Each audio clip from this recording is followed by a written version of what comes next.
99-pound powerhouse from the shitty fuck state of New Jersey. Competing as Joe Gacy, he's a former 3-time CZW heavyweight champion and Evolve Tag Team champion. Yes. And I don't have a tie-in here, but Joshua Bruns is an imposing figure, standing at 6'8" and weighing 268 pounds. As Josh Briggs, he's been the Evolve champion and battled the likes of NXT United Kingdom champion Walter, Matt Riddle, John Morrison, and Raw Tag Team champion Angelo Dawkins, all of which have been consumed by the WWE machine. And Pasty, I dare tell you that he made them all look like amateurs. But somebody who knows a thing or two about that, Jacob Casper, who is a 25-year-old amateur wrestling standout from Lexington, Ohio. Of course, Casper wrestled at Duke University, where he was a 2-time NCAA All-American and won the 2018 ACC Heavyweight Championship. He also placed in the 2016 Olympic trials. Yes. But he ain't a friendly ghost like Jake Clemens of Ohio, who is a referee and who has officiated matches on Monday Night Raw, as well for promotions like Evolve and AIW. But with all this new talent coming in, you want me to? Yeah, I want you to. But with all this new talent coming in, WWE needs to make room, and that leads for us to the news that Kairi Sane announced she has finished her WWE in-ring career and has shed some light on what she will do moving forward. In a tweet that was translated from Japanese through multiple languages on Google Translate. Multiple. Kairi Sane reveals that she's been given the role of WWE promotional supporter and will carry out her duties from her home country of Japan. Kairi was last utilized in WWE as the bait used by Sasha Banks and Bayley in order to get WWE's Raw Women's Championship off of Asuka. That's great. It's not great. It's sad. I think it's very sad that she's retiring. She's a super talent. But they're paying her to sit on her couch as a promotional supporter. Well, yeah. And hopefully she continues to work over there in Japan. So hopefully she gets double checks. Somebody who's not getting double checks is somebody who was reported by Barstool Sports because their CEO, Erica Nardini, is joining WWE Board of Directors. Of course, WWE announced today, Friday, October 9th, that Nardini has been elected to their board. This once again, because her name has the word Nard in it, and it makes sense. Well, 100. She makes balls disappear. Nardini. This also makes her the third woman on WWE's board of directors, joining Stephanie McMahon and former Travel Channel president Laureen Ong. Nardini was named Barstool Sports' first CEO in 2016, and since that time, the company has experienced tremendous brand and business growth as one of the fastest growing lifestyle brands on the internet, in fact, generating hundreds of millions of dollars in revenue. During her tenure at Barstool Sports, Nardini has launched more than 35 brands, including breakout franchises in sports, entertainment, female lifestyle, business, and sports betting. Woo! It is reported that EC3 will be working Ring of Honor television tapings this month. It was speculated that he'll make his first appearance on Ring of Honor programming when this content airs, and now that appears to be confirmed. EC3 was released from WWE in April when the company implemented mass firings of staff and talent. He made his return to Impact Wrestling following the main event of Slammiversary back in July. Even though he'll be working for Ring of Honor, he still remains with Impact as well. I love EC3, and the more I can see of him, the more I'm entertained, honestly. Yes. So we got some sad news here, Pasty. In an interview with Chris Van Vliet this week, Jazz officially announced her retirement from in-ring competition. So she'll be in the Women's Royal Rumble this year. Maybe. Some of y'all listening might not know who Jazz is. She is a true legend of women's wrestling and a trailblazer in the industry. Yes. Jazz is a former two-time NWA Women's Champion, a two-time WWE Women's Championship. Championship. She's a championship. She is. Beginning her career in ECW, she made her way through WWF, NWA, Women's Superstars, Uncensored, Shine, Chikara, and she even participated in the Casino Battle Royal at AEW's All Out in 2019, where she was actually eliminated by ODB. Jazz was inducted into the Women's Superstars Uncensored Hall of Fame in 2010. She was inducted in the Texas Wrestling Hall of Fame in 2012 and inducted in the Cauliflower Alley Club earlier this year. Yes. We will miss Hall her. of Fames that matter. Oh, like legit Hall of Fames, especially for women, yes. Yes. Oh, that story hurts me, Fat Mac. Oh, it hurts me down in the gut. I think we need to report these injuries to the higher-ups. I'll break out the injury report sheet.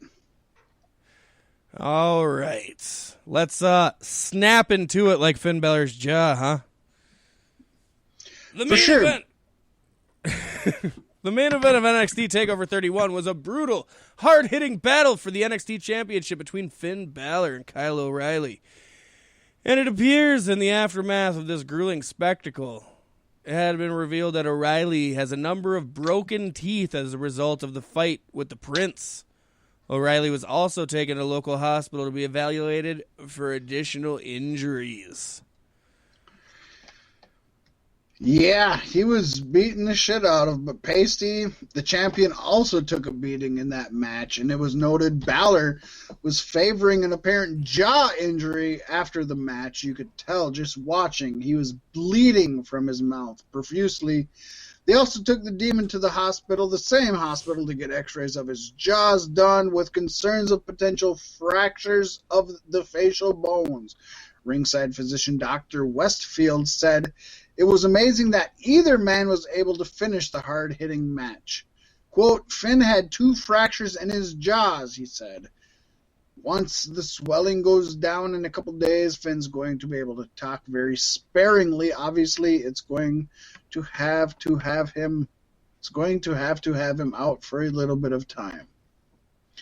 He's not the most grammatically competent doctor. In an update, though, have you seen doctors' writings? They're just not good with words. That is true.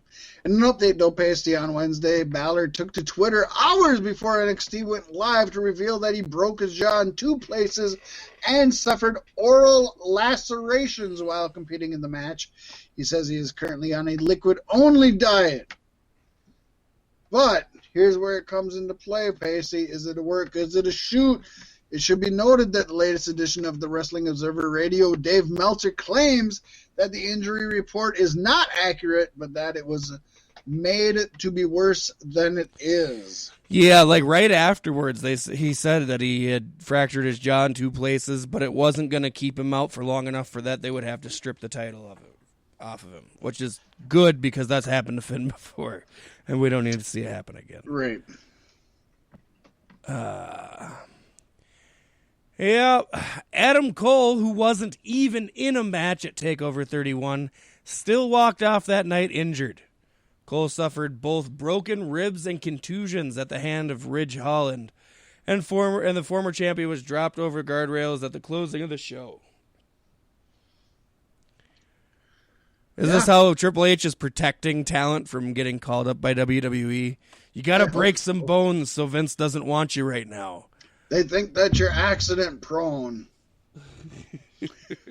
Well, Pasty, Ridge Holland accidentally injured Adam Cole, and I think Wrestling Karma has issued Holland a receipt because it appears after his match against Danny Burch at Wednesday's NXT taping, Ridge Holland was brawling with Lorcan when his leg gave out during the crossbody attempt. Holland fell to the floor and started yelling while clutching his knee until he was carted off by WWE officials. Holland suffered a left angle dislocation and fracture and a right knee patella dislocation and patella tender rupture. Tender raptor. Yeah, the tender raptor. A stellar tender raptor. That's what I need in my life. So at the show, the knee dislocation was put back into place, and the ankle dislocation was put back into place at the emergency room afterwards. He is. He underwent surgery Thursday, just yesterday, and won't be cleared to wrestle anytime soon. Holland was poised for a major push in NXT after injuring the aforementioned Cole at Takeover 31. So this really throws a monkey wrench into the Takeover plans, or the NXT plans, I should say. That's not all from NXT TakeOver, though, Fat Mac. Velveteen Dream is said to have a fractured wrist due to Kushida hitting the hoverboard lock and then continuing to armbar Dream after he submitted. Dream is still technically medically cleared as tolerated. And that's all. Well, Pasty, Dakota Kai suffered a back and neck pain and is not medically cleared after last night's main event, or after Wednesday's main event, I should say. Which saw Ember she Moon got and neck Rhea and back Ripley pain, defeat and she Kai can't and wrestle. Raquel. Dream's got a fractured wrist. Get the fuck back in there, bitch. It's as tolerated. As tolerated.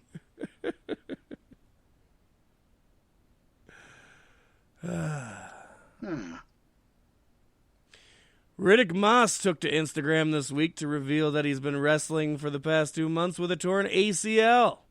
No way. He will be out of action for some time, but there's no word yet on how long. No He way. last wrestled on the October 1st main event show, defeating Eric the Viking Raider. No way. He also defeated Eric on Raw Underground the week before that. No way. And slightly related news, Eric is up on the draft board by himself because Ivar's out on injury.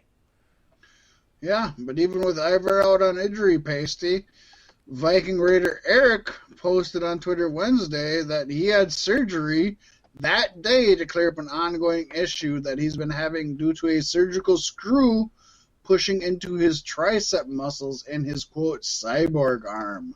Okay, so we're going to stop here, and I'm starting to assume none of these people were actually injured and they all have COVID.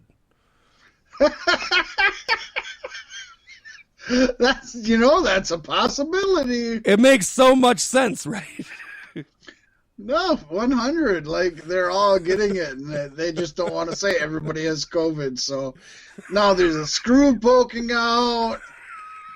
This person has back pain. This guy's leg fell apart in four different locations. I lost a couple teeth. my what did you call it? A patella janella? A stellar tender raptor.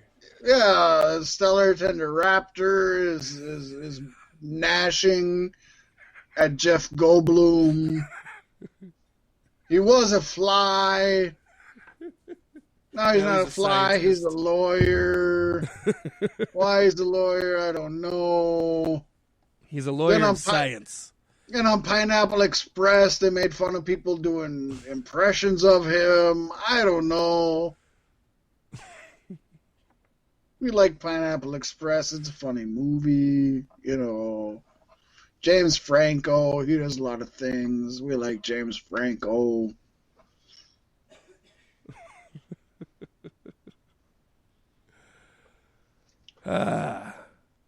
Mickie James hasn't been seen on WWE programming in recent weeks, and the former Women's and Knockouts champion recently revealed that she actually broke her nose during a recent match. It was James Franco. Mickie James Franco. That'd be weird. I want to smash their faces together with one of those things. I want to see Mickie James Franco. That's awesome. Thankfully, James confirmed that the damage was not severe. She claimed it was more like a curve where she couldn't breathe out of one side of her nose, and revealed that she will only be out of action for a couple of weeks. Oh, damn. I get that every night when I wake up, just sleeping on one side. If I roll over, the other nostril fucking clears up.